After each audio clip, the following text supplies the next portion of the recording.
Olá, eu sou a Preferim, sou dentista e terapeuta e estou aqui para falar sobre bruxismo.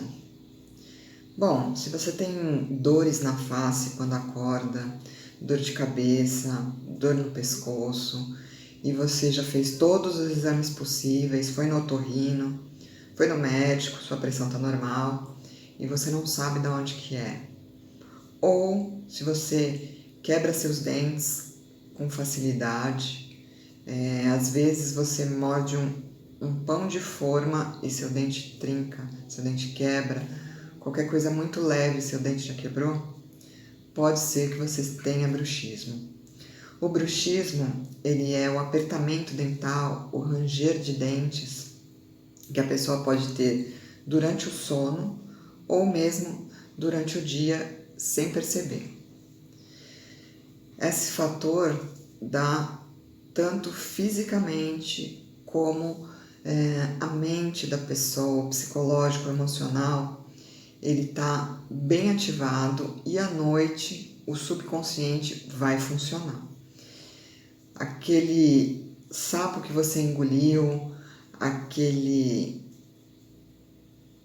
aquela raiva que você teve, aquele violência que você sofreu, ela pode muito bem à noite ser liberada e você, num ímpeto de resolver o problema, vai e range os dentes. Pois bem, isso você deve ficar bem atento porque pode muito bem trazer uma dor muito forte e você acaba não conseguindo tirar essa dor simplesmente com relaxantes musculares ou com analgésicos.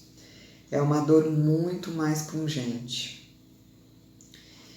Eu trato meus pacientes com placa de mordida para que você tenha um stop, né? Você pare de quebrar o dente, que você pare com essa função de destruir o esmalte dental.